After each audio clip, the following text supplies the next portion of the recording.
나는 그날 밤 클럽의 문을 열고 들어서며 이미 모든 것을 잃었다는 걸 알았다. 김민준 씨, 규정 불이행으로 제명입니다. 회장의 목소리가 차갑게 울렸다. 이유. 단 한마디도 없었다. 규정을 보여주세요. 내가 그 말을 뱉는 순간 공기가 얼어붙었다. 테이블 주위의 얼굴들이 일제히 나를 노려보았고 내 오랜 친구이자 파트너인 이준호의 입가에 스멀스멀 웃음이 번졌다.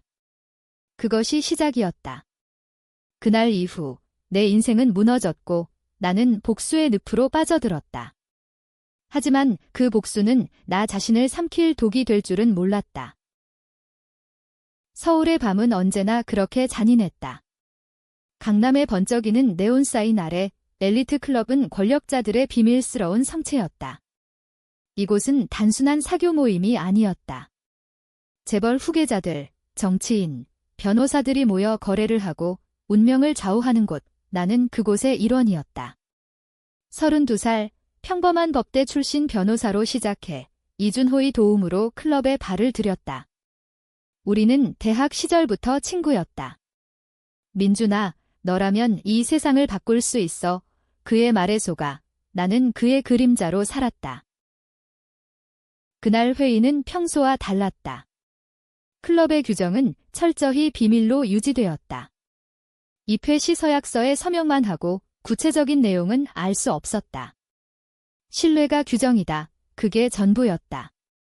그런데 갑자기 제명 통보. 나는 자리에서 벌떡 일어났다. 이유를 말씀해 주십시오. 적어도 회장, 최 회장의 눈썹이 꿈틀거렸다. 규정을 요구하는 것 자체가 불이행입니다. 그의 말에 테이블이 술렁였다. 이준호가 나를 쳐다보았다. 그의 눈빛은 후회. 아니, 승리감이었다. 집으로 돌아오는 택시 안에서 나는 핸드폰을 확인했다. 이준호로부터 온 메시지, 미안해, 민준아. 내가 알아서는 안 돼. 그 순간 모든 게 연결되었다. 5년 전 그 사건. 나는 이준호의 부탁으로 한 건의 사건을 대신 처리했다. 재벌 그룹의 비리 은폐. 나는 변호사로서 증거를 조작한 척했고 그 대가로 클럽 입회 자격을 얻었다. 하지만 진짜 범인은 이준호였다. 그는 최 회장의 사위, 이 클럽의 그림자 주인이었다. 나는 그의 희생양이었다. 그날 밤 나는 술에 취해 거리를 헤맸다. 왜 나야? 중얼거렸다. 다음 날 아침 경찰이 문을 두드렸다. 김민준 씨, 5년 전 사건으로 체포영장입니다. 클럽의 규정은 법 위에 있었다. 그들은 나를 범인으로 몰아넣었다. 재판은 순식간이었다. 증언자들은 이준호의 돈으로 입을 다물었고 나는 10년형을 선고받았다. 감옥에서 보낸 3년, 나는 매일 밤 복수를 다짐했다. 너희 모두 갚아줄게. 감옥 생활은 지옥이었다. 동료 수감자들의 조롱, 밤마다 찾아오는 악몽. 이준호의 얼굴이 떠올랐다. 그는 이제 클럽의 부회장, 내 자리를 꿰찼다. 그의 결혼 소식도 들었다. 내 전 여자친구, 수연과. 그녀는 나를 버리고 그에게 갔다. 민준 오빠, 미안해. 이준호 오빠가 더 그녀의 메시지였다. 배신의 칼날이 가슴을 파고들었다. 출소 후 나는 새 삶을 시작했다. 이름 바꾸고 작은 사무실을 차렸다. 하지만 마음속 불꽃은 꺼지지 않았다. 첫 번째 계획, 정보 수집. 클럽의 비밀을 파헤치기 위해 옛 동료를 만났다. 민준아, 아직도 그 일로. 그는 웃었다. 나는 그의 목에 칼을 들이밀었다. 아니, 장난이었다. 하지만 그 눈빛으로 알았다. 모두가 공모자였다. 첫 번째 타겟은 수연이었다. 그녀의 카페를 찾았다. 오빠, 그녀의 놀란 얼굴.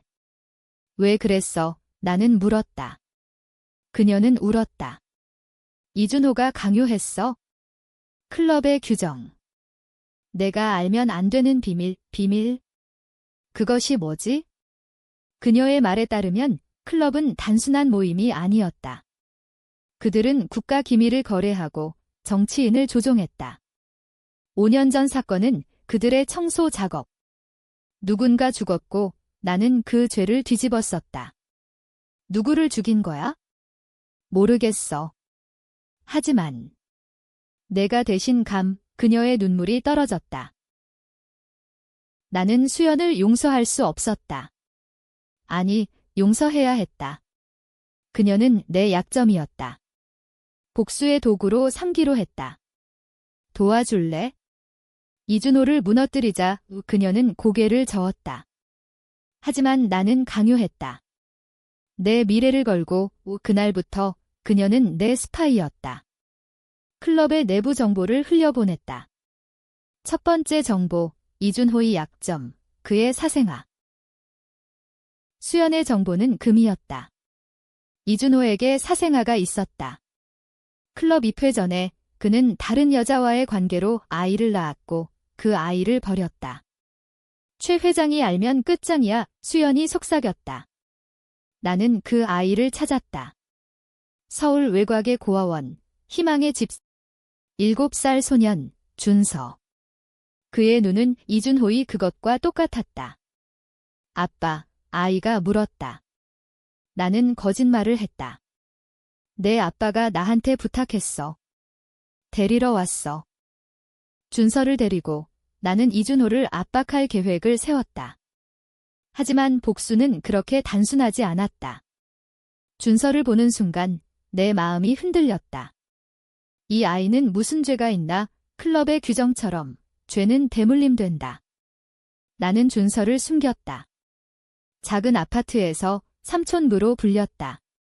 밤마다 아이의 웃음소리가 내 분노를 누그러뜨렸다. 이게 복수인가? 자문했다. 이준호를 만나러 갔다. 클럽 근처의 오랜만이야. 민준아, 그의 미소는 여전했다. 나는 준서 사진을 던졌다. 이 아이, 내 거지. 그의 얼굴이 창백해졌다. 어디서? 수연한테 들었어. 내 비밀. 그는 웃었다. 그럼 클럽이 날 지켜줄 거야. 하지만 그의 눈에 공포가 스쳤다. 내가 감옥 갔던 그 사건, 내가 꾸민 거 알지? 이제 내 차례야. 그날 밤 이준호의 차가 폭발했다. 아니, 내가 한 게 아니다. 클럽의 청소팀이었다. 그들은 이준호의 배신을 의심했다. 민준아, 도망쳐. 수연의 전화. 나는 준서를 데리고 도망쳤다. 서울의 뒷골목, 비가 쏟아지는 밤. 왜 나를 쫓아? 이준호의 메시지. 클럽이 날 버렸어. 너 때문이야. 공동의 적이 생겼다. 최 회장. 그는 모든 걸 알고 있었다. 5년 전 죽은 사람은 그의 경쟁자. 이준호가 죽였고 나는 대신했다. 이제 이준호가 위험해지자 최 회장은 그를 제거하려 했다. 나는 선택의 기로에 섰다. 이준호를 구할까? 아니면 이용할까? 배신자지만 그는 내 친구였다. 과거의 추억이 떠올랐다. 대학 시절 함께한 밤들. 수연과 만났다. 오빠, 그만해. 준서 때문에 그녀의 배에 손을 올렸다. 임신. 이준호의, 아니, 내 아이였다. 출소 후, 그날 밤 그녀의 고백. 복수의 불꽃이 꺼질 뻔했다. 하지만 너무 늦었다. 클럽에 추격자가 왔다. 총소리가 울렸다. 나는 수연을 보호하며 도망쳤다. 이게 끝이 아니야. 준서를 맡기고 나는 홀로 최 회장을 노렸다. 그의 사무실에 침입. 컴퓨터에서 파일을 훔쳤다. 클럽의 모든 비밀, 정치 뇌물, 살인 은폐. 이걸 공개하면 세상이 뒤집혀. 하지만 공개하면 나도 끝장. 트위터, 아니 X에 올릴까? 한국의 미디어는 그걸 삼킬 텐데.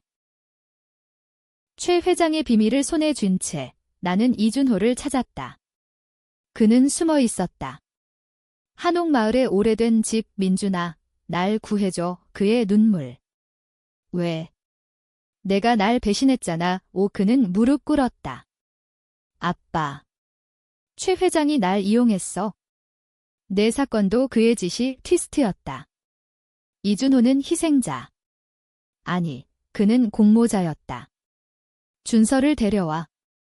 가족으로 살자. 그의 제안. 미쳤다.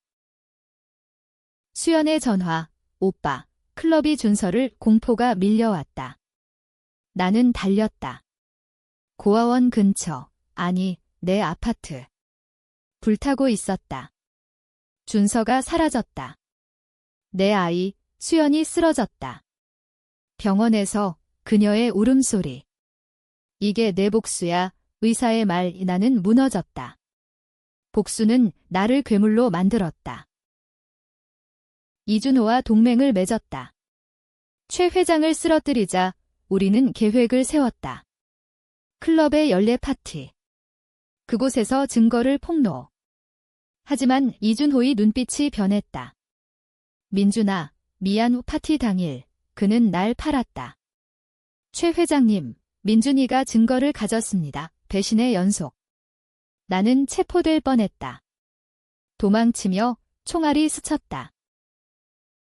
숨어 지내며 나는 반성했다. 나는 누구를 위해 복수하나? 수연의 아이, 준서. 그 아이들을 위해? 나는 X에 영상을 올렸다. 클럽의 진실, 조회수가 폭발했다. 미디어 난리. 최 회장의 얼굴이 TV에 나왔다. 허위다. 하지만 증거는 확실했다. 이준호가 왔다. 민준아, 내가 이겼어. 하지만 그의 손에 칼. 준서를 돌려줘. 그는 웃었다. 준서는 내 거야. 내 복수 때문에 일었어. 싸움. 우리는 서로를 때렸다. 피가 흘렀다.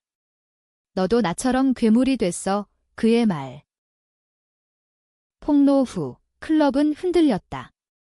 경찰 수사, 언론의 추격. 최 회장은 자살했다. 아니, 살해. 그의 시신이 발견되었다. 이준호의 짓. 수연이 말했다. 그녀는 이제 내 편. 준서를 찾았어. 외곽마을에 숨겼어. 기쁨. 하지만 짧았다. 이준호가 다시 나타났다. 민준아, 함께하자. 클럽을 우리 것으로. 그의 제안은 독사 같았다. 나는 받아들였다. 가짜 동맹. 클럽의 잔당을 모아 새 리더가 되자. 하지만 내 계획은 이준호를 함정에 빠뜨리는 것. 파티에서 나는 증언 녹음을 재생했다. 그의 모든 배신. 이준호가 살인자다. 클럽 멤버들의 눈이 변했다. 배신자. 혼란. 이준호가 나를 공격했다. 내가 날 망쳤어. 우리는 계단에서 굴렀다. 그의 칼이 내 팔을 베었다. 피가 흘렀다. 이게 내 복수. 수연이 총을 들었다. 그만해. 그녀의 총성이 울렸다. 이준호가 쓰러졌다. 죽었다. 나는 승리했다. 하지만 수연의 눈물. 오빠, 이게 맞아. 클럽은 해체되었다. 나는 영웅. 아니, 용의자. 김민준, 살인 혐의. 새로운 재판. 재판장에서 트위스트가 터졌다. 수연의 증언 모두 내 짓입니다. 이준호를 죽인 건 나. 왜? 민준 오빠를 지키기 위해. 하지만 진짜. 녹취록. 수연이 최 회장의 첩자였다. 그녀가 모든 걸 조종했다. 민준아, 사랑했어. 하지만 클럽이 더 컸어. 나는 충격. 모든 배신의 중심은 그녀. 왜? 내가 너무 순수했어. 복수는 내가 아니라 나를 위한 거였어. 그녀의 미소. 준서는 그녀의 아들이었다. 이준호와의 재판은 끝났다. 나는 무죄. 하지만 모든 걸 잃었다. 수연은 감옥, 준서는 고아원으로. 나는 서울을 떠났다. 복수는 빈 껍데기. 이게 정의인가? 거울 속 내 얼굴. 1년 후, 나는 제주도의 작은 집에서 산다. 클럽은 잊혔다. 하지만 밤마다 꿈, 배신의 얼굴들. 준서를 찾으려 하지만 그는 나를 싫어한다. 삼촌, 왜, 티스트의 여파. 나는 후회한다. 복수는 승리가 아니었다. 그것은 파괴. 한국의 사회는 여전하다. 새로운 클럽이 생길 테다. 나는 책을 썼다. 규정의 배신. 베스트셀러. 하지만 돈보다 논쟁. 김민주는 피해자인가, 가해자인가, 사람들이 토론한다. 나는 웃는다. 그게 복수의 진짜 끝.